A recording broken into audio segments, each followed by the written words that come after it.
A veces, como no ha sucedido, pues hay que practicarlos porque puede suceder, ¿verdad?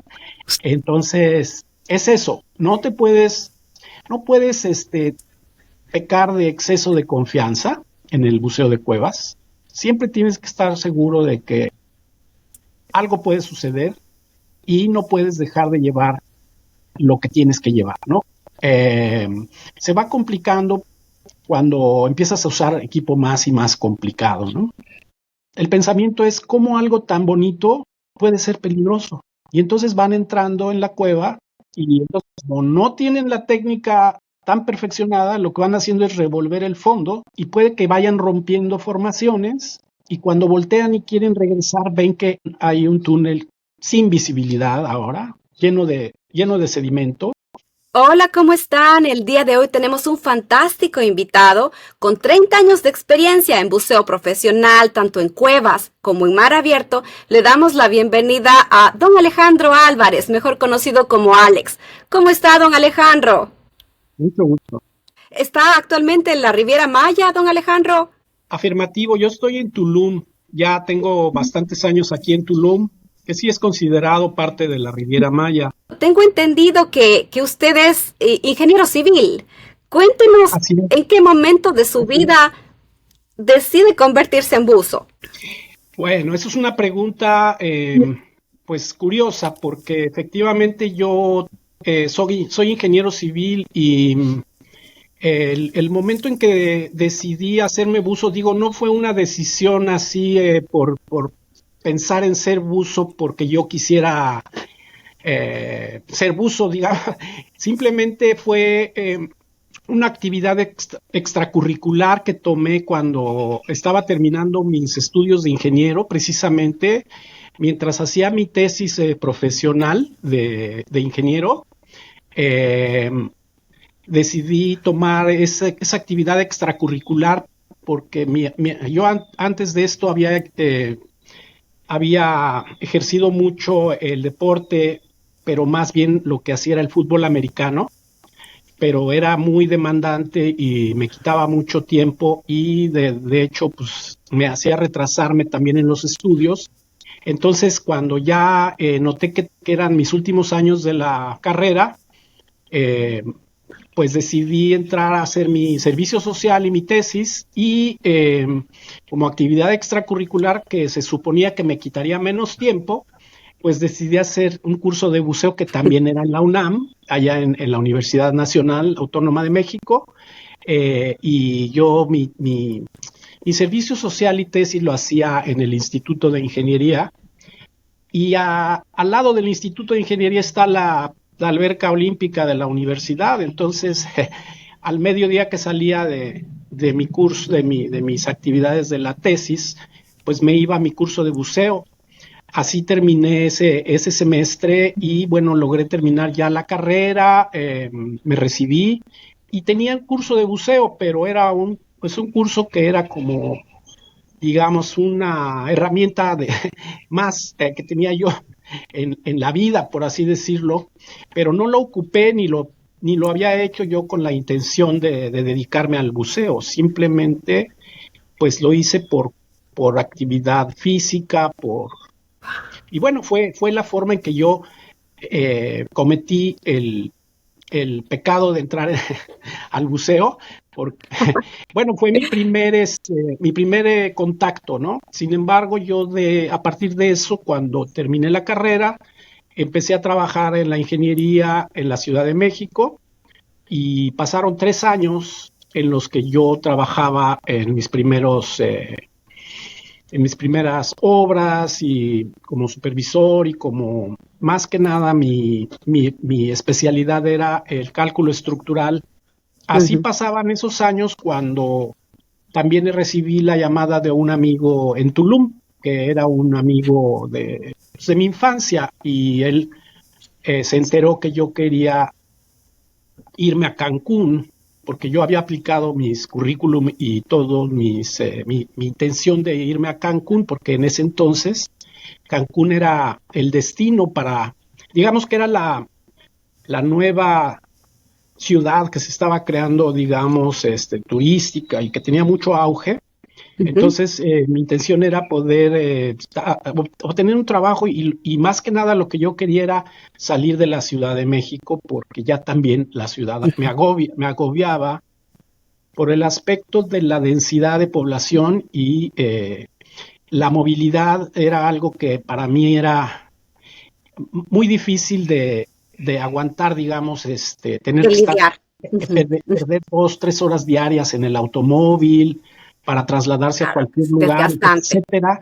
Entonces yo me urgía salir a algún lugar de campo, de salir de la ciudad y eso para mí significaría pues el lograr un trabajo en Cancún o algo así, ¿no? Pero el que se enteró que yo estaba tratando de salir era un amigo que tenía un sitio de camping y de cabañas en Tulum, de los primeros sitios que se abrieron en Tulum a nivel del turismo, que fue en la época de los 90. Entonces era el año 90 cuando me llama y me dice que se enteró que yo quería irme a Cancún y me dice, pero yo necesito a alguien que me ayude mucho aquí en Tulum y tú vas a ser el gerente, tú vas a ser te voy a dar un sueldo. Y le dije, sí, pero acuérdate que yo acabo de terminar de ingeniero y por favor, Claro, era otra tengo un cosa. trabajo de Ujú. ingeniero. Entonces, de alguna forma, le dije que, pues no, bueno, que lo que tenía que pensar. Entonces, en ese momento lo platiqué con mi esposa de aquel entonces y, eh, y ella también, digamos que influenció mucho en que yo dijera sí, ¿no? Entonces, Ujú. era quitarme el saco de ingeniero por algún momento, algunos meses, pues de alguna manera uno nunca deja pues lo que tiene de conocimientos y lo llevas consigo eh, a donde Por vayas. siempre. Y Ujú. yo pensé, pues habrá un momento en que retome mi carrera y, eh, y de alguna forma sí significaba para mí la posibilidad de salir y de ya poderme independizar parcialmente todavía, porque llegué trabajando para ellos todavía, pero en el segundo año que estuve ahí, al hacerles notar que los negocios que ellos manejaban, había uno que mantenía al otro, porque uno era en las cabañas y otro era el hospedaje y el otro era el restaurante. Entonces, de alguna forma Era lo que netamente turístico. meramente Ujú. turístico. Entonces, como el restaurante era el que estaba perdiendo por el mal manejo, ese sí requiere de un manejo más atento, ¿no? Entonces, la opción que me dieron fue, pues te vamos a rentar el restaurante y nosotros vamos a manejar las cabañas.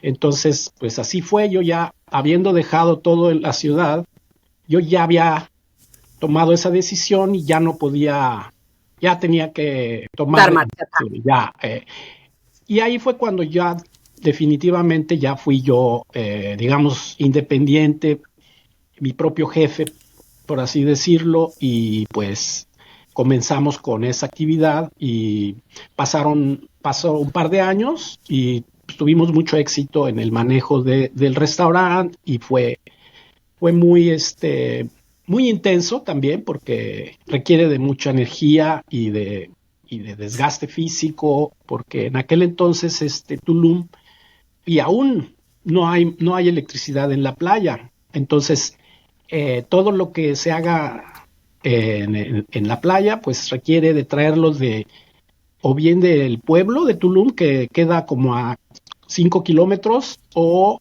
inclusive cosas que había que traer de Playa del Carmen o de Cancún, etcétera. No había un banco en Muy complicado. Tulum, entonces la operación era complicada. Sin embargo, por eso digo que era Complicado. intenso, ¿verdad? Y yo cuando terminé ese Sí. segundo año y les entrego el restaurante funcionando, eh, yo tomé unas vacaciones, pero al regresar me habla mi amigo y me dice que ahora se fue su hermano quien operaba la embarcación y quien rentaba las aletas y los equipos de buceo y que necesitaba y que lo venían a despertar a él a las 11 de la mañana para eso, pero él no quería despertar a las 11 de la mañana. Y yo le dije, bueno, mira, mientras me voy a Cancún, porque ya voy a recoger todas mis cosas aquí en Tulum y me sigo a ver ya mi, a buscar mi trabajo de ingeniero. en Cancún. Si quieres, en este lapso te ayudo a atender a la gente que te viene a despertar a las 11 y, ay, mira aquí, por cierto, aquí tengo mi certificado de buceo que creo que pues sí me da un Claro que lo poco había de, hecho en la me da, universidad. me da el coraje de poder ayudarte con el espacio de la renta de los equipos y todo. Y acabamos abriendo pues lo que fue el primer centro de buceo formalmente establecido en Tulum. Digo formalmente establecido porque también estábamos ya ofreciendo para ese entonces certificados de buceadores de la Asociación de PADI. Acabé asociándome con otro compañero que también ya tenía la expertise de ser instructor, Fernando Dávila, fue un Ujú. socio, mi socio en ese entonces, y comenzamos la tienda de buceo en el mismo camping. Así que desde el año 93 he dedicado también bueno, casi todo mi esfuerzo en ese entonces a la operación del buceo. Entonces yo fui creciendo primero como buzo de aguas abiertas, llegas a un nivel de dive master, entonces puedes empezar a guiar gente en buceo recreativo. Ujú. Posteriormente me hice instructor en el año 95, instructor de aguas abiertas, un año después tomé el curso para buceo de cueva, ya que como en Tulum existen, tú misma lo has mencionado, está pues el mar abierto, nosotros teníamos la playa y toda nuestra actividad era hacia el mar, ¿no? Incluso teníamos dos lanchas pequeñas, son las que se usan en Tulum por no haber una marina, y teníamos dos de esas lanchas y dábamos certificados a los turistas, ¿no? Era el primer Ujú. sitio de buceo que certificaba gente ahí en Tulum, ¿no? Antes de eso habían existido tiendas, pero en Acumal o en Puerto Aventuras, formalmente Ujú. Cerca, establecidas, pero pero no hay. Ujú. en Tulum no había una formalmente establecida hasta que nosotros empezamos en este lugar que se llama Aquatic Tulum hasta la fecha. O sea que ya llevo más de 30 años, desde el 93. En el 23 cumplí 30 años con el establecimiento y bueno, hemos tenido una evolución en ese aspecto también, porque bueno, después de estar en la playa, eh, te decía que muchos años nos dedicamos al mar abierto, a salir a bucear en el mar desde Tulum, precisamente. Nuestro lugar estaba a escasos 200 metros de las ruinas, hoy llamado Parque del Jaguar. Bueno, siempre se supo que era un parque nacional, nada más que no estaba atendido como está hoy en día. Lo que hoy se conoce como el Parque del Jaguar es las cabañas Santa Fe, Ujú. y anteriormente había las cabañas de Don Armando, que después era un lugar que se llamó Sacilquín, era el espacio donde nosotros, pero las podríamos considerar como las mejores playas que para mí, pues de México y de lo que yo conozco, hay pocas tan bonitas como lo que es Tulum, precisamente en esa De zona. acuerdo, son impresionantes. Ahora, don Mm. Alejandro, tengo entendido que tanto bucear en mar abierto como en cuevas tiene su peligro, tiene su riesgo. ¿Cuál sería esta comparación, no? Dependiendo de las experiencias que ha tenido, tanto en cuevas como en mar abierto, teniendo en cuenta, yo no sé, corrientes, visibilidad, profundidad. ¿Cuáles serían estas diferencias, don Alejandro? Sí, como lo mencionas, mira, en el mar existen básicamente corrientes. La visibilidad puede que no sea buena, dependiendo del clima, dependiendo del sitio de buceo, porque el mar depende de cuál mar hablamos, ¿verdad? O sea, en todo el mundo. Aquí en Tulum tenemos, pues, uno de los arrecifes, se habla que es el segundo más grande del mundo, y tal vez no sea tan bello como algunos otros que hay en Asia o en algunos otros sitios del mundo, pero está considerado dentro de los buenos sitios para buceo también. El mar Caribe, muy cambiante, por eso ese es parte de lo que es el peligro que eh, puede ser que haya corrientes, puede llegar a ser muy profundo.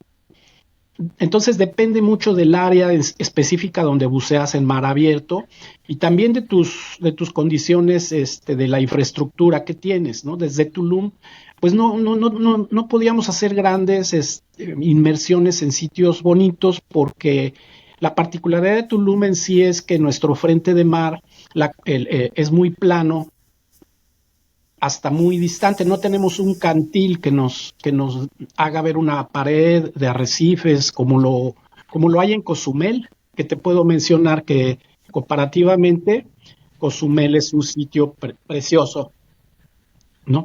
No que Tulum no sea bonito, pero también por aspectos de la protección de las cooperativas, etcétera, no se le puede considerar igual porque no hay la protección que hay en Cozumel. Pero en el 96 hice mi curso de buceo en cueva porque ya también habíamos descubierto que los cenotes era un sitio atractivo tanto para llevar a la gente a hacer snorkeling, que es el buceo libre, pero también para el buceo. Y realmente yo con mi certificado de Dive Master e instructor de aguas abiertas era insuficiente para entrar en cenotes porque el buceo en cenote, y yo realmente cometía muchas ocasiones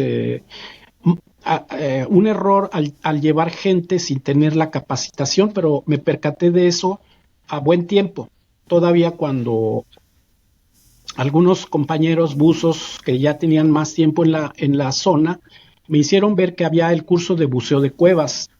Y como yo desde que entré a un cenote y vi por abajo lo que era, cuando tú ves el túnel que está ahí y ves la inmensidad y la claridad del agua, es una de dos, te impacta sí o sí, pero o te atrae o te repele. Y te debes de sentir Sí. bien. Si quieres o si vas a poder tú acometer esa actividad, desde un principio lo sabes, porque de alguna manera también puede ser que sea algo muy atractivo que te llama y que pues que no te sientes mal en ese contexto. Para poder empezar a bucear en cuevas, ya tienes que tener el manejo del buceo recreativo en tu totalidad. Tienes que saber bucear ya muy bien y que no tengas problemas ya básicos de habilidad en esta actividad para que puedas empezar a ver algo nuevo que es pues el buceo de cueva, porque es completamente diferente. Se le considera parte del Exacto. buceo técnico, ¿no? El buceo técnico que se llama, también se considera buceo técnico el buceo de mucha profundidad, porque entonces ya se habla de buceos que son de descompresión, pero el buceo profundo lo puedes hacer en el mar abierto o en lugares como lagunas o cosas o lagos o cenotes abiertos, pero A ver. la mayoría de los cenotes son túneles subterráneos oscuros, tipo cueva, ¿verdad? Entonces requiere de un entrenamiento especial y de que hayas tenido ya experiencia con el buceo recreativo. En su caso, don Alejandro, ¿cómo se prepara física y mentalmente para las inmersiones en estas cuevas, donde que yo sé que, por ejemplo, la claustrofobia puede ser un factor? Tiene usted lo que mencionaba, estalagmitas rozándole el cuerpo literalmente. ¿Cómo se prepara usted, don Alejandro? En el aspecto emocional, como lo decías primero, eso, tienes que estar, digamos, como yo te hablaba, bien con el contexto, que no seas claustrofóbico, que al contrario sientas esa paz que también te dan las cuevas. Es un lugar de una comunión espiritual, también se puede hablar en ese aspecto. De alguna forma es algo que no te causa y, un miedo, sino pues sí hay una adrenalina, siempre hay adrenalina y esto es algo que pues también va con el carácter de las personas, pero sabes que esa adrenalina tiene que tener un control y un conocimiento de la técnica que tú tienes que aplicar. Entonces vas a requerir de bastante más equipo vas a requerir de equipo redundante, obviamente lámparas que no usas en el mar abierto de la misma manera, vas a requerir procedimientos y estar siempre consciente de que cada inmersión es algo que es inesperado, porque, bueno, puede ser que una cueva la hayas buceado varias veces, pero en cada ocasión siempre algo puede salir mal. Y digamos que también hay niveles, porque hay buceos que son en la caverna, que es la zona iluminada, o buceos donde te Ujú. pasas de la zona iluminada, que ambas bajo techo, pero ya cuando es más allá de la zona iluminada ya se considera un buceo de cueva en un túnel, entonces tienes que tener el certificado de buceador de cueva completo. Y también se requiere que tengas compañía. En realidad no se recomienda hacer esta actividad solos, porque mucha gente de repente así lo hace y no es lo mejor. Esto es una actividad que, vamos, aquí en la Riviera Maya se ha dado en el aspecto comercial mucho de llevar a la gente a estos medioambientes en la zona iluminada que te hablaba, y los guías deben ser certificados buceadores de cueva y deben de tener un procedimiento específico que también está regulado.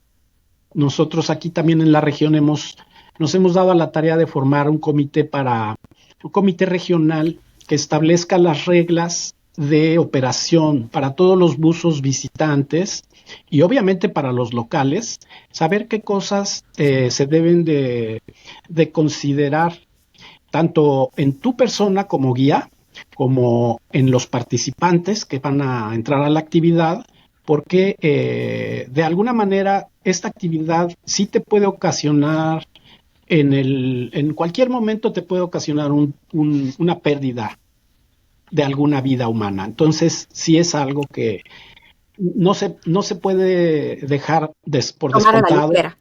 Exacto, no lo Sí. puedes tomar a la ligera. La ética de los instructores es muy importante, tanto de los instructores como de los guías que se ponen a trabajar en este aspecto, ¿no? Entonces, además de también considerar los diferentes sitios de buceo que tenemos, porque como tú decías, hay algunos que son de formaciones pristinas, y muchas estalactitas, muchas estalagmitas, y también hay un sedimento en el piso que también debes cuidar. Entonces, las cuevas aquí en Quintana Roo tienen la particularidad de ser de esa manera, y nuestra mayor habilidad de los buzos de cueva en Quintana Roo se, se sabe que debe tener una flotabilidad perfecta y un método de propulsión muy definido. Cuando habla de flotabilidad perfecta, ¿a qué se refiere? Bueno, es que el hecho de que un buzo a veces se van hacia arriba o se van hacia abajo mucho, en un buceo de aguas abiertas no tiene mayor importancia porque se corrige sin ningún problema. O sea, pero aquí en la cueva no puedes jugar en ese aspecto. No puedes subir y bajar así por error. Digamos que la flotabilidad es el primer factor que debes controlar. Tú debes ser capaz de estar así, plano, y que tu respiración no afecte, y, eh, y que tu posicionamiento sea completamente horizontal para que tu propulsión de la misma manera sea en un nivel horizontal y no en un nivel diagonal hacia arriba o hacia abajo, mantenerte en ese control. Entonces, el manejo de la flotabilidad es básico para poder entrar en buceo en cuevas. De ahí podemos hablar también de los métodos de propulsión que se tienen en las cuevas, son también diferentes a las aguas abiertas. En el agua abierta puedes patalear así, que si rozas el fondo y sacas arena, no hay una gran afectación porque la arena cae. Pero en una cueva que tiene un sedimento tan fino como acá en Quintana Roo, si tú haces eso Claro. en un fondo, lo que pasa es que se levanta el sedimento y los que vienen atrás de ti pierden la visibilidad. E incluso tú mismo, si vas a volver a regresar por ese mismo túnel, puede ser que pierdas la visibilidad a veces de manera total. Por eso, el método para entrar en las cuevas requiere de tener una línea guía. Esa línea guía es normalmente una referencia visual solamente y de entrada, pues es, si fuera una guía en caverna, pues es seguir un circuito, digamos, de uso común entre varios buzos y no tiene mayor complicación, pero cuando entras a túneles de cueva, también tienes que tener una comunicación que sea continua desde las aguas abiertas hasta donde tú te encuentres. Porque tienes que considerar que si en cualquier momento tienes problemas de visibilidad y debes regresar a la salida, pues ahora sí podrías hacer contacto con esa línea con tu mano e irla siguiendo la línea en visibilidad, digamos, sin visibilidad, y para eso todo debes practicar. O sea, es lo que se requiere, tener mucha habilidad para de repente confrontarte a escenarios de poca visibilidad o cero visibilidad, en los que tampoco te pongas a llorar, ni te pongas a poner nervioso, ni te pongas en pánico, sino que resuelvas la situación y salgas como aprendiste por procedimiento. Un entrenamiento, don Alejandro, como usted lo menciona, muy, muy mental. ¿Cuál sería esta profundidad máxima a la que se puede bucear? ¿Son 40 metros también o depende? ¿Cómo sería? Mira, esto depende del tipo de inmersión. Tú puedes hacer buceo profundo tanto en aguas abiertas como en cueva.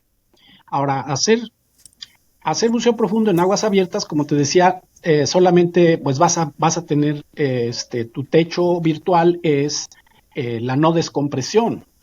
Entonces es buceo de descompresión y tendrá las precauciones de la descompresión.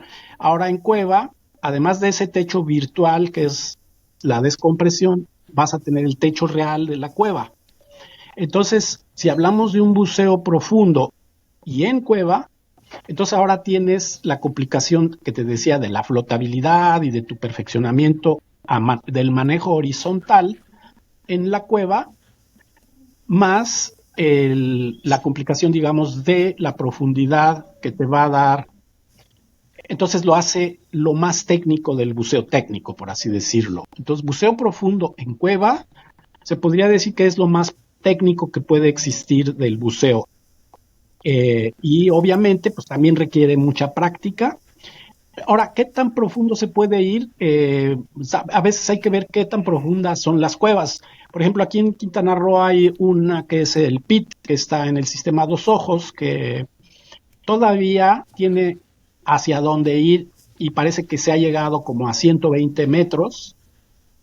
Sin embargo, pues se habla de que podría existir otro nivel de cuevas que no conocemos, o un sistema horizontal, porque actualmente el sistema que se ha explorado de Quintana Roo a nivel de túneles, digamos, horizontales, está entre 10 y 20 metros de profundidad, y de ahí tú bajas en un cenote 10 metros, entras, y podrá variar entre 10 y 20 metros, pero es la mayoría de los cenotes. Hay pocos lugares en los que la profundidad se va a más de 30 o 40 metros, pero sí hay, sin embargo, los puedes contar todavía con una mano, ¿sí? Entonces, sí, pero obviamente requiere de mucha logística un tipo de buceos de ese tipo. Y en realidad, cuando buceas en profundidad, si tú vas buceando con los gases que normalmente ocupas de 10 a 20 metros y hasta 30 metros, puedes usar lo que llamamos el nitrox, o el aire enriquecido con oxígeno, que hoy por hoy es una de las mezclas más famosas, más usadas, el nitrox 32, que contiene, en vez de 20% de oxígeno, tiene 32% de oxígeno, entonces es un poco más enriquecido y de alguna manera te ayuda a estar a no tener esa pesadez del nitrógeno, por así decirlo, cuando terminas las inmersiones y te permite La hacer presión. más buceos repetitivos, etcétera. O sea, en buceos que son extenuantes se recomienda eso, pero mientras no sean muy profundos, porque hasta 30 metros puedes respirar esa mezcla que te hablo. Más abajo de Ok. eso, de esa profundidad, puede ser tóxico el oxígeno que estás Wow. respirando. Entonces, más abajo de eso se usa otra mezcla a la cual se le disminuye el oxígeno y se le disminuye el nitrógeno. ¿Cómo se les disminuye? Bueno, se le mete un tercer gas a la misma mezcla que es el helio. Al ocupar el helio una porción del volumen, digamos, los otros dos bajan. Baja el oxígeno y baja el nitrógeno. Entonces, tienes menos narcosis y menos posibilidad de esa toxicidad que también ocurre con el oxígeno. Entonces, los buceos profundos requieren lo que se llama trimix, o sea, mezcla ahora de 3, no de 2, porque el No aire, solo de... el nitrox, es nitrógeno y oxígeno. Trimix es ya con helio. El helio es el tercero. Riesgo por todo lado, ¿no, Alejandro? Y en alguna ocasión, ¿usted tuvo que tomar alguna decisión crítica mientras estaba buceando en cuevas o en mar abierto? ¿Alguna vez le pasó algo medio crítico? Pues llegan a haber ocasiones en las que tienes fallas de equipo, cuestiones que a veces son críticas, a veces no tan críticas, pero se tienen que resolver. Sin embargo, todo tiene un procedimiento ya previsto, ¿no? Por eso tienes el uso de la redundancia que previste, llevar más aire. Por eso en vez de un tanque llevamos 2 tanques y en vez de solo un regulador, ahora hay 2 reguladores y en cada uno pones las mangueras adecuadas para que en caso de que uno falle, te vas al otro y cada tanque tiene su válvula porque si falla algo de uno, cierras ese y dependes del otro, etcétera. Todo está pensado para, de alguna manera, esos escenarios que son poco probables, pero que sí llegan a suceder. Y de hecho, cuando llegan a suceder, y si los has practicado de una manera adecuada, pues los resuelves sin pensar tanto, ¿no? Incluso tienes que, a veces, como no ha sucedido, pues hay que practicarlos porque puede suceder, ¿verdad? Entonces, es eso, no puedes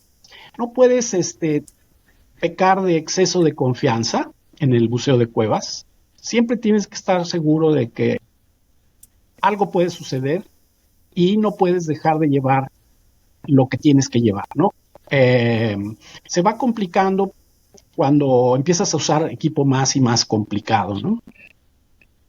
Te podría platicar de lo que hemos hecho más recientemente en exploraciones, o sea, porque clásicamente lo que se usa es el sistema abierto. Sabes que en el sistema abierto lo que tú respiras y exhalas salen las burbujas y se pierde. Digamos que es abierto porque ya que lo respiraste, exhalas una mezcla que todavía tiene oxígeno y una mezcla que todavía pudiera ser respirable, ¿verdad? Tal vez tenga un poquito menos de oxígeno, pero Aún no es tóxico. aún no es tóxico y pudiera ser respirable. Entonces, ya últimamente lo que se ha usado más son recicladores. No sé si has escuchado de los recicladores, o en inglés le llaman el rebreather, que es un No. sistema cerrado. Tú exhalas, sale por una manguera, entra en un canister que tienes en la espalda o en algún otro sitio, en donde el aire, digamos que el gas que exhalaste, se le absorbe el dióxido de carbono y te lo vuelve a regresar por el otro lado. Entonces tú exhalas y se va por aquí e inhalas y te viene de este lado, pero ya limpio otra vez. Y hay Se una filtra. se filtra el aire, por así decirlo, el gas, porque luego ya no es aire, ya es un nitrox o puede ser un trimix si vas a estar buceando profundo.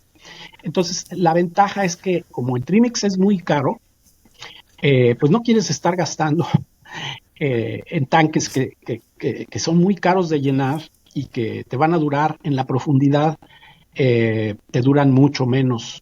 También es algo que tienes que considerar, que al bucear profundo el gas se consume más rápido, ¿no? Entonces, como tú tienes mucha presión del agua circundante, cada bocanada que das, Ujú. que em, tienes que llenarla con una cantidad de aire que viene a presión a tus pulmones, tanto como el medio ambiente donde te encuentres. Entonces, cuando tú exhalas esa bocanada, pues es una gran bocanada que allá abajo se ve chiquita, pero en cuanto sube a la superficie es una cantidad inmensa de gas. Entonces, más profundo, mayor consumo de gas. Y si es gas caro, pues sí vale la pena reciclarlo, ¿no? Entonces, a veces no hay buceos que no se conciben ya en el sistema abierto porque son muy profundos y muy tardados.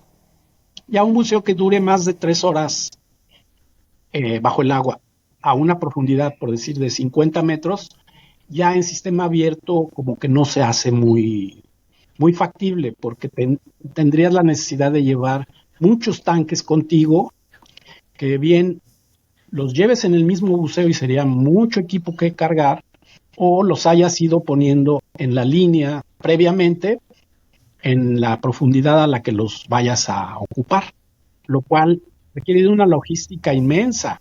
Y algo que te tengo que decir es que pues también el buceo requiere de la participación de equipo.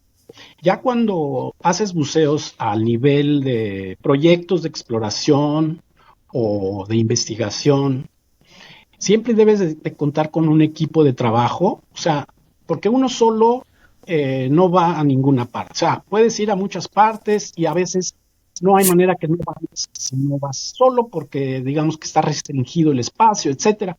Pero los proyectos comúnmente lo que requieren es participación de equipo y tú siempre tienes que Equipo. tener mínimo a una persona contigo buceando como pareja de equipo, digamos. Y mientras más estandarizado esté la metodología, es mucho más seguro y se alcanzan metas mucho más.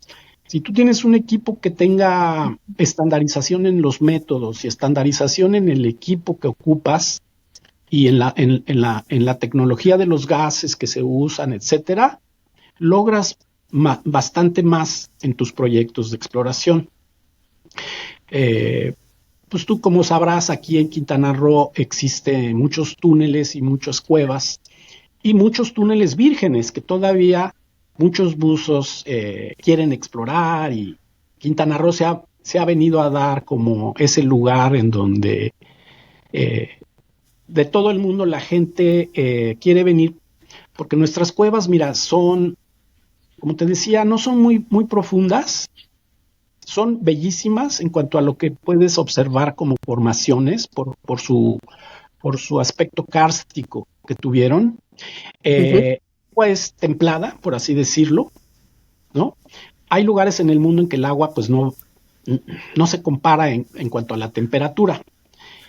Y además, digamos que son, el hecho que sí son muy laberínticas y muy complicadas en Mm. el aspecto de que yo te decía que te hace, que te hace tener una flotabilidad. Tienes que tener una flotabilidad casi perfecta o perfecta y una métodos de propulsión y de navegación dentro de la cueva que, que, no, que no te vayas a extraviar, ¿verdad? Eh, porque en otros lados del mundo sí tendrán, por decir, cuevas profundas o cuevas grandes, pero son túneles redondos, digamos, sí tiene su belleza, pero no se compara. Hay a veces mucha corriente. Aquí la corriente es mínima.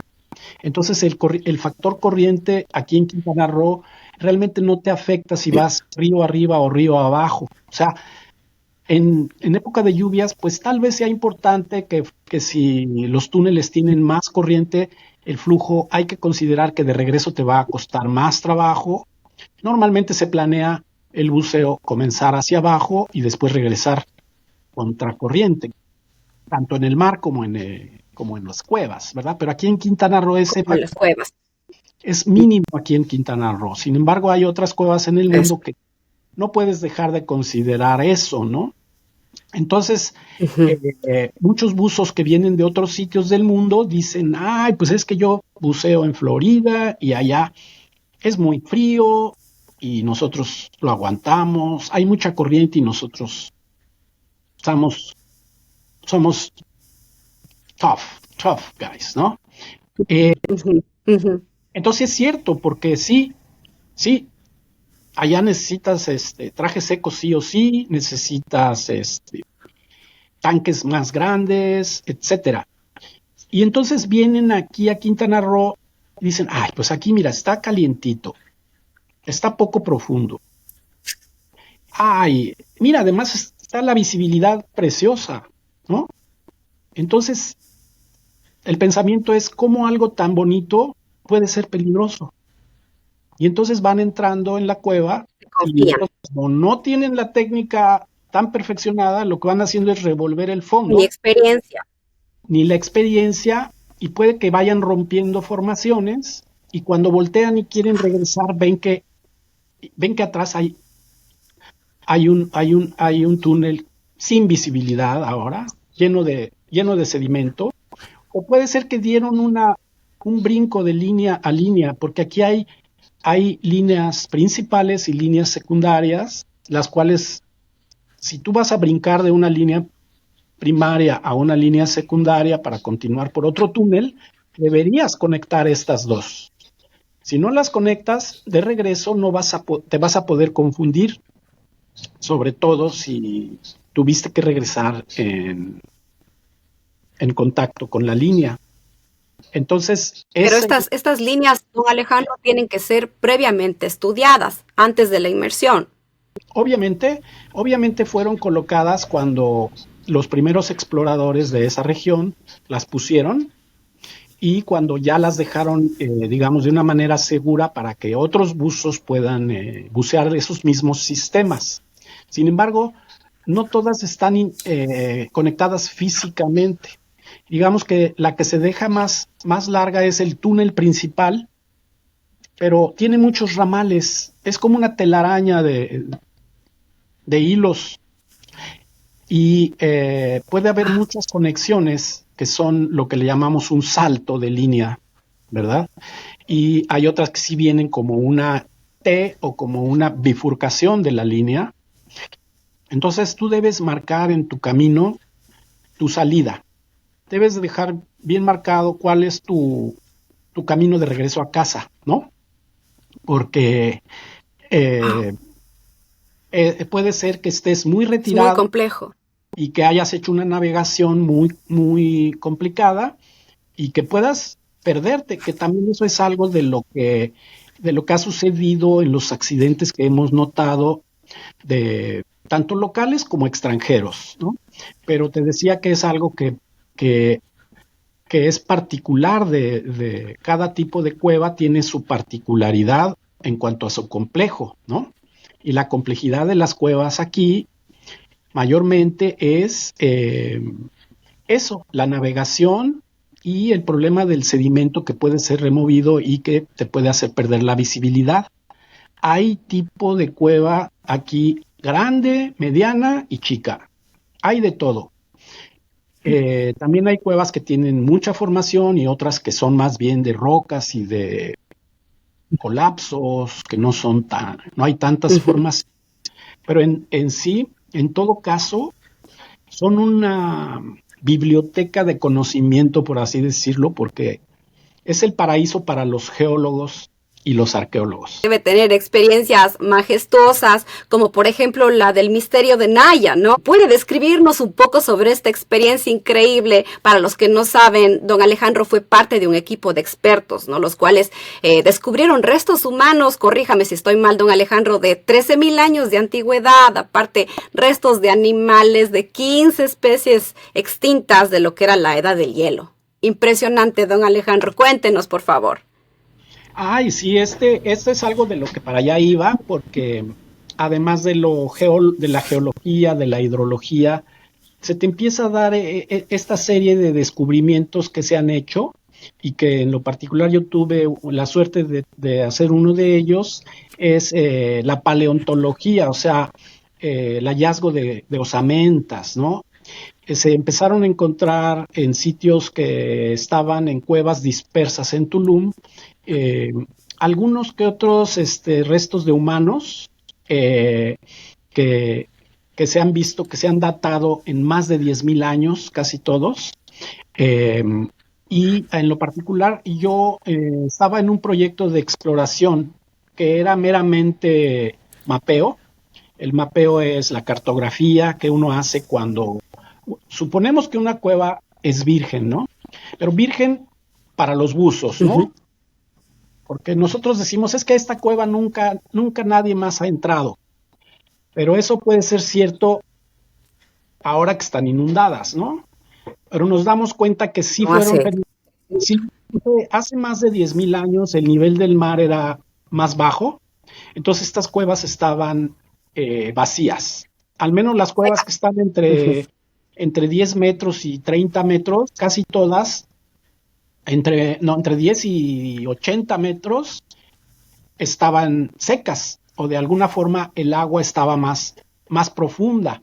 Me refiero al agua del nivel freático. El nivel freático es el nivel del mar, porque la península es como una placa muy horizontal en la cual el mar penetra,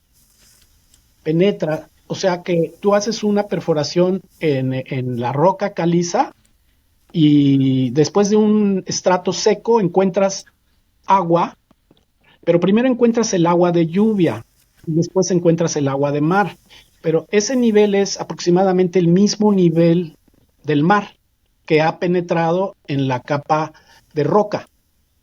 Así que toda la península es hídricamente es única, porque o sea, el agua no es un factor somos afortunados en tener ese manto freático bajo nuestros pies, por así decirlo, porque te digo que el mar está penetrando dentro de la roca, pero la lluvia que cae en la selva, que además es una selva impresionante, y gracias a eso hay un ciclo de agua normal, pero como no hay montañas, entonces los ríos fluyen no por la superficie de las montañas, porque pues es plano, sino se filtran al manto freático y se queda el agua dulce, se queda arriba del agua salada.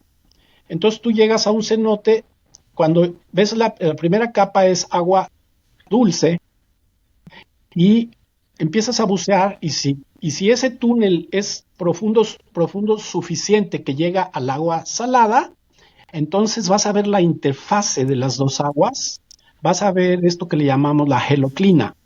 La geloclina es agua con diferentes densidades, en este caso es agua dulce y agua salada, la de abajo.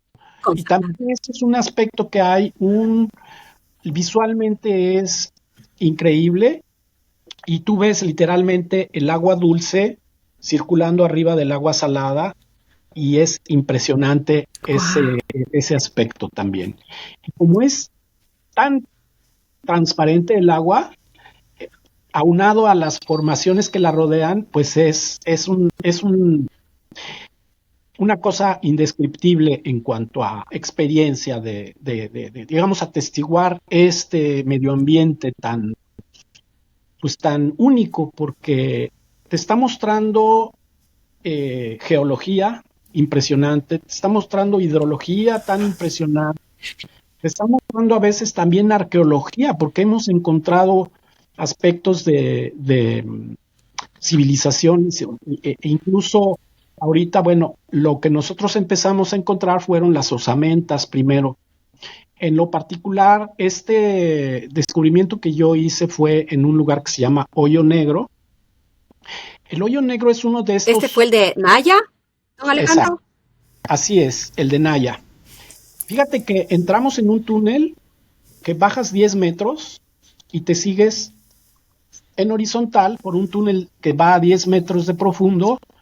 nosotros cuando lo encontramos estábamos a una distancia de 1 kilómetro, 200 metros, casi una milla de distancia del cenote donde entramos al agua, en donde se encontró una oquedad profunda que era tipo como una campana y que cuando llegas a una pared diagonal en la que la caída es más de 50 metros, porque la parte más profunda está a 60 metros y hay muchos colapsos, entonces el fondo tiene diferentes profundidades, pero la campana tiene 60 metros de diámetro en la parte inferior y donde nosotros llegamos tiene 30 metros. O sea, es una campana que abre así. Entonces, cuando nosotros llegamos y descubrimos eso, bueno, primero no sabíamos a lo que había, porque un lugar que de repente no tiene fondo, después de venir por kilómetros en un túnel de 10 metros de profundo, que tiene un tamaño mediano, digamos, cuartos como de 10, 5 a 15 a 20 metros de diámetro, por decirlo, a de repente se te pierde el piso, se te pierden las paredes, lo único que continuaba era el techo. Entonces, fue impresionante llegar al sitio y bueno, con el tiempo nos dimos cuenta que ese sitio le llegan tres diferentes cuevas. El túnel noroeste, el túnel suroeste y por donde nosotros llegamos, que era el túnel del este. Y no fue todo en una sola inmersión, obviamente. Nos llamó tanto la atención que en esas primeras inmersiones no podíamos llegar y bajar porque no traíamos el equipo adecuado. Por un lado, el gas adecuado es, como vamos a más de 30 metros, pues ya necesitamos traer algo de Trimix, como te decía. En esas exploraciones entre 10 y 20 metros usábamos puro Nitrox y traemos los tanques de montaje dorsal acá en la espalda, más los stage tanks que van en el lado izquierdo, que son los tanques que realmente utilizas en una exploración, porque tú no puedes darte el lujo de usarlos de atrás. Eso es lo que le llamamos el bailout gas, o sea, el gas de salida. En caso de que todo el otro gas se terminó o algo salió mal, por decir, por algún propulsor de los que llevamos falló o algo, entonces ya te vas a tardar más en salir. Entonces ahora sí vas y acudes a tu tanque de atrás. Ahora, muy complejo. Ese hueco profundo, dijimos, tenemos que llegar al fondo, tenemos que bajar. Entonces, para llegar a eso, teníamos que ir con los tanques de espalda, pero llevar 3 tanques extra, o sea, se llama Triple Stage Tank. Quiere decir que traemos 3 tanques extra aquí al lado, que son los que vas usando en el buceo. De esos 3, hay uno que es el Nitrox, que usas le llamamos la mezcla de viaje, para llegar hasta donde el túnel se va a hacer profundo. Entonces ese te vas a gastar como medio tanque para ir y medio tanque para regresar. Llegas a la repisa y dejas ese tanque ahí en la línea esperándote. Y cambias a otro tanque que es de la mezcla Trimix, de la mezcla de profundidad. Entonces te vas hacia lo profundo. Ese te va a durar solamente 20 minutos allá abajo. Entonces a los 20 minutos ya tienes que ascender. Pero el tercer tanque que tú llevabas es uno que dejaste colgado a 21 metros de profundidad, que es de un Nitrox con 50% de oxígeno. Ese es para que cuando vengas de regreso respires esa mezcla de alto contenido de oxígeno para ahora ya descomprimir tu sistema que se ha saturado de los otros gases. Entonces tú vas ascendiendo ya con metodología de descompresión para tardarte a veces casi lo mismo o más de lo que te tardaste en el fondo para esas etapas de descompresión, ¿no? Una vez que ya llegaste a los 10 metros en donde habías dejado tu tanque de viaje, puede ser que tomes ese tanque de viaje para regresar o te sigues con el de la descompresión que traías, pero vuelves a tener tus 3 tanques y regresas. Obviamente, en esos buceos usamos el propulsor, que son los scooters. A lo que yo voy es que es la alta complejidad de una inmersión en la que tienes que usar 2 tanques que sabes que ojalá no tengas que usar en la espalda y 3 tanques extras, los cuales sí vas a usar. Obviamente llevamos un traje seco para no enfriarnos y propulsores que te hacen llegar al lugar, porque ese lugar, si lo nadas, o sea, ese kilómetro 200, nadando con tus pies, te tardas 1 hora. Pero si vas con el propulsor, es 3 veces más rápido. Entonces te tardas 20 minutos solamente. Y en esos 20 minutos ahorras, o sea, ahorras gas porque vas más rápido, Oxígeno. oxígeno que fue de viaje, ¿no? Y haces la inmersión pues más fácil, ¿no? Entonces requiere de mucha técnica, no solo de intercambio de los tanques y todo, sino también del manejo del propulsor y todo el conocimiento que se requiere para hacer este tipo de inmersiones, ¿no? ¿Qué pasó cuando bajamos?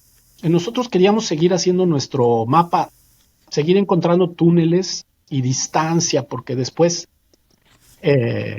digamos, ya para este entonces, el sistema que nosotros estábamos explorando estaba creciendo y creciendo y creciendo, y acabamos conectando 3 subsistemas que se acabaron llamando el sistema Actun-Hu. Y en un momento se conectó este sistema Actun-Hu con el SAC-Actun, que el SAC-Actun es el que actualmente es digamos, acabamos perteneciendo al sistema SAC-Actun porque es el que era más grande y el que hoy en día sigue siendo el más grande, junto con el sistema Och-Belha, que está al sur de Tulum. Ambos sistemas están uno al norte y otro al sur, y en algún momento se van a conectar. Eso es algo seguro, porque todo el subsistema de ríos subterráneos bajo la península de Yucatán pues está interconectado. Lo que pasa que hay que tener tiempo para poner todas las líneas y para que se vaya explorando todos esos sistemas, ¿verdad? Entonces, regresando al hoyo negro, ¿qué fue lo que encontramos? Encontramos unas osamentas de megafauna primero. Fue lo más visible que puedes encontrar, son unos huesos como de diámetro, o sea, los fémurs de un elefante, te puedes imaginar, ¿no? La cadera que propiamente llamado es el gonfoterio, que eran los que existían aquí en estas latitudes de esa familia de animales, digamos. Y entonces viendo esos huesos inmensos y otros que vimos en las paredes que no sabíamos de qué eran, de repente volteo y veo un cráneo de un humano, y todos volteamos y wow, ¿no? ¿Qué es esto? Ahí sí todos, ahora sí un humano aquí. Pero entonces ya teníamos un antecedente de algunos otros humanos que se habían encontrado en cuevas poco profundas, aislados en diferentes cuevas. Siempre uno aislado, y nunca hubo un contexto en el que como nosotros habíamos encontrado en Hoyo Negro, estuvieran en el mismo contexto el humano y animales que incluso habían sido, ya son extintos a la fecha, pero que después de la datación que se hizo, resulta ser que, por ejemplo, el gonfoterio que estaba ahí, estaba a 5 metros de Naya, que fue la niña humana que encontramos.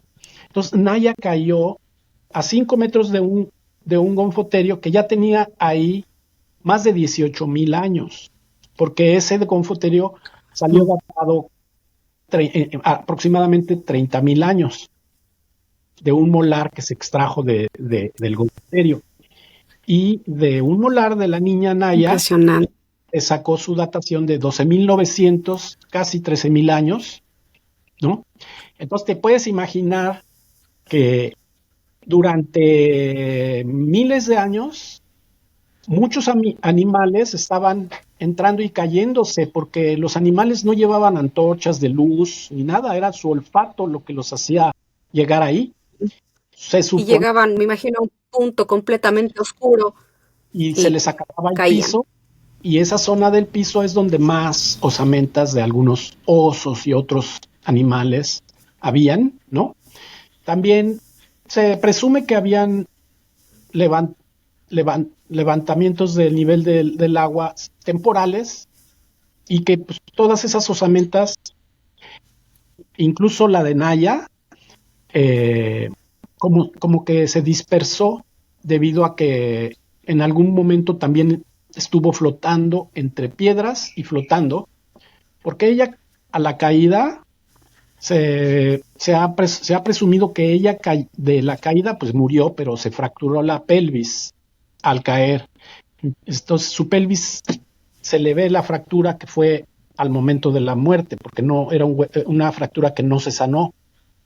Y su pelvis queda incrustada en unas ranuras y como a 5 metros queda su torso, también un poco disperso. Entonces se habla de que hubo encharcamiento y de alguna manera agua en la que dispersó las osamentas. Entonces, Naya dató de 12,000 años y fíjate, ella cayó todavía cuando el Gonfoterio ya llevaba ahí más de 18,000 años. Se habla de que entre 10,000 años a hace 6,000 años más o menos ya terminó este alzamiento del nivel del mar y que en ese periodo Ujú, de unos miles de años fue cuando ya el nivel entró y selló las cuevas por las que nosotros ujú. entramos actualmente a bucear y los animales ya no podían entrar a pie. Entonces dejaron de entrar animales y pasaron pues otros 13,000 años antes de que entraran otros animales, pero ahora con equipos de buceo, que eran los que encontramos ahí a Naya, ¿no? Entonces nos dimos cuenta que en realidad Increíble. las cuevas pues no eran vírgenes, que eran cuevas que ya tenían su historia, ¿no? Por así decirlo. Entonces, pero Ya habían sido habitadas. ya habían sido, pues tal vez no habitadas o no, pero ya habían sido usadas y ya había habido gente allí, ¿no? Entonces, nosotros encontramos ese contexto tan impresionante que causó un proyecto multidisciplinario. A partir de que nosotros descubrimos eso, todavía nosotros lo descubrimos en el 2007. Fíjate que del 2007 al 2009 no sabíamos cómo manejarlo y simplemente acudimos con gente experta que nos estaba diciendo qué se podría hacer. Al final de cuentas, el consejo fue denunciarlo ante el INA, que es la instancia federal, digamos, de arqueología, Instituto Nacional de Antropología e Historia, que es la que tiene que tomar esas cartas. Entonces, todo el acervo de fotografías y Ujú. registros que ya teníamos, pues yo llevé a la Ciudad de México, que es donde está la Subdirección de Arqueología Subacuática, con la maestra Pilar Luna, que era la subdirectora en ese entonces y en paz descanse actualmente, pero pues le hicimos ver que era un proyecto de importancia único y que nosotros estábamos dispuestos a seguir Internacional. sí, que no se podía quedar ahí en el cajón ese proyecto, que nosotros queríamos continuar como sus buzos exploradores y de alguna manera ella notó esa importancia y tuvo a bien configurar un proyecto multidisciplinario que en el cual dijo sí, pero les vamos a dar más capacitación, a pesar de que, digo, pues éramos capaces de estar ahí, pero ahora como capacitación con el registro arqueológico subacuático. Entonces es un curso que pues no nos hace arqueólogos, pero sí nos da las herramientas para retirar y todo eso. Me imagino, Sí, don Alejandro, que un mal manejo eso pulveriza y adiós. sí. Entonces, además, no todo se fue a recuperar. O sea, se han recuperado las cosas que, pues, con lo más importante fue el humano y fue lo que de alguna manera se tomó la decisión de protegerlo, de recuperarlo por protegerlo, porque había habido, ya notábamos que algunos buzos habían entrado, otros buzos, y habían estado a punto allá habían roto ciertos huesos, habían manipulado algunos de los cráneos de los osos para sacarle fotografías, y el de Naya se había volteado a casi caerse porque estaba en una roca un poco inclinada y se podía haber perdido. Entonces, ahí fue cuando dijimos, la verdad es que tenemos que protegerlo. Fue cuando se dio ese proyecto, ya veníamos preparándonos y se hizo un documental con National Geographic en el cual se documentó esa recuperación de Naya y actualmente ese documental pasó a manos de Nova, PBS Nova, y se llama The First Face of America. Entonces, si tú lo buscas, realmente se encuentra en YouTube. Lo puedes encontrar como The First Face of America. Y habla de todo el aspecto que nosotros hicimos desde la exploración, desde el descubrimiento, el involucramiento de todo el proyecto multidisciplinario que se dio y los resultados de los fechamientos de los animales y de Naya. Y pues sí, fue un proyecto, digamos, ejemplar en la región porque, digamos, fue como un ejemplo del buen manejo de un proyecto arqueológico subacuático. Y mucho de eso es lo que te comentaba del trabajo en equipo. Esa exploración nosotros cuando descubrimos éramos 3 compañeros haciendo un proyecto de buceo, de exploración para mapear, ¿no? Pero a partir de que lo descubrimos y lo dimos a conocer, y el INA tuvo a bien capacitarnos, pero me dijo, junta a tu equipo completo para que les demos capacitación y empecemos el proyecto. Bueno, pues de los 3 que éramos, nos convertimos en 10. Entonces, yo invité a otros compañeros que compartían la misma filosofía y estandarización en equipo y en procedimientos, que pertenecemos a una asociación que es, pues digamos, el top del buceo técnico y de cuevas, que digamos que mantiene un estado de estandarización en procedimientos y en equipo que permite que se logren proyectos de esa magnitud. Entonces, fue muy bonito todo el proceso, ¿verdad? Porque, pues, mira, aparte de recuperar Naya y dar a luz todo eso, más lo de la megafauna, también se logró hacer el modelo tridimensional de toda la cueva, porque empezamos a usar las técnicas de fotogrametría, que era lo más nuevo, digamos, de la tecnología para el registro, y cada osamenta que se tocó, no se tocó hasta que tenía un modelo tridimensional hecho en sitio, y sin haber tocado, se tiene el modelo tridimensional, incluso el cráneo de Naya para recuperarlo. Lo primero que se hizo fue hacerle su fotogrametría, llegar a la superficie con una cámara en donde sacaste múltiples fotografías y corres un programa. Diferentes ángulos. Corres un programa, un software que te va a dar el modelo tridimensional en digital en tu computadora. Ahora, de ese modelo que ya tienes, que la puedes ver por todos lados, la imprimes en plástico o en algún material y ahora ya tienes una réplica de Naya. Entonces esa réplica está justo al tamaño y a la forma del cráneo, etcétera. Entonces puedes construir ahora una caja que tenga la parte del molde donde la vas a depositar y va a sentar perfectamente para que la traigas a la superficie sin dañarla, ¿no? Entonces, tú tienes el cráneo de Naya aquí en una réplica, pero el cráneo real todavía está en el agua. ¿Me explico? Así se hizo con todos los animales. o con todos los grupos de osamentas que se encontraban. Y de alguna manera eso es lo que ayudó a nosotros, los buzos, ser los ojos y los brazos de los científicos. Porque ellos en su computadora, cuando ya les llegábamos y les poníamos que vean el modelo tridimensional, ellos lo ven todo como en vivo, como si hubiera luz. Y nosotros cuando lo fotografiamos, pues estaba oscuro, nada más veíamos el flashazo, todos los flashazos, ¿no? En un principio, y después ya con luces de video también se empezó a hacer, porque ha habido una evolución para tantos años que han pasado. La evolución de la iluminación ha sido magnífica. Entonces hoy en día hay lámparas de LED y de otras que las puedes tener encendidas por un buen rato y ya los flash están como que pasando a la historia. Pero todo esto no se hubiera hecho si no hubiéramos tenido los recicladores que te hablaba. Porque esos recicladores también evitan que haya burbujas. Las burbujas hubieran depositado mucho sedimento.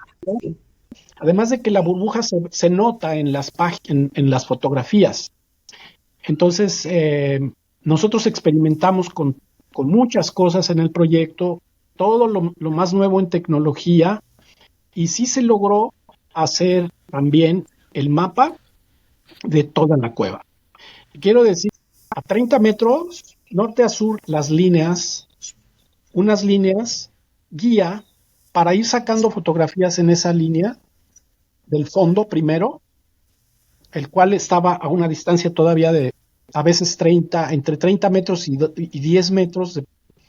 Entonces se sacó primero franjas y franjas y franjas y franjas que tardamos varios años porque en cada temporada se podía lograr unas 3 o 4 franjas y cuando llegabas la siguiente temporada le pegabas a la franja, la siguiente franja, porque tuvimos patrocinio de la Universidad de San Diego. Hay un ingeniero que creó un mapa, que creó o trabajaba con metodología de los modelos de 3 dimensiones, y él tenía un desarrollo de software que puedes pegar las que hiciste la temporada pasada con las nuevas e ir incrementando un modelo que tú tienes en una computadora, y incluso puedes adherirle a un modelo tridimensional que está hecho en baja resolución, le puedes pegar un modelo que se hizo con más resolución. ¿Por qué? ¿Por qué se hizo con más resolución en específicas partes? Porque ahí había osamentas que sí interesaba ver, y en cambio el piso en general no puedes darte el lujo de hacerlo todo en alta dimensión porque gastarías mucho espacio en las computadoras y no, la tecnología digamos que no estaba para eso. El chiste es que hoy en día tenemos hecho el túnel, todos los túneles de acceso, más todo el piso, más toda la pared de la cueva y el techo. Entonces, ¿te imaginas para fotografiar el techo? En múltiples fotografías se tuvo que utilizar otra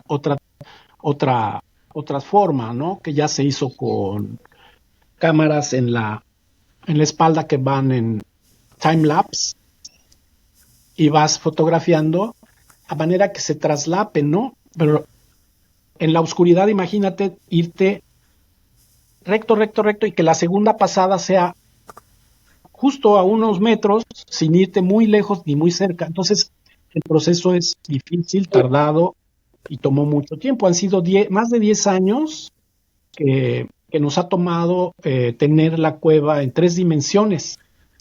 Y actualmente, pues, ya se tiene entonces es un proyecto que realmente sí ha arrojado mucho conocimiento. Y últimamente te comento de que decíamos, bueno, pues fíjate que hemos encontrado mucho de herramientas, hemos encontrado de humanos, pero no hemos encontrado nada relacionado con la actividad humana. O sea, no hay herramientas, no hay piedritas, lanza o qué sé yo, cosas. Pero últimamente en otros sitios de la misma zona de la Riviera, compañeros de los que pertenecieron a nuestro equipo en otros sitios han encontrado lo que se presume sean unas minas de ocre.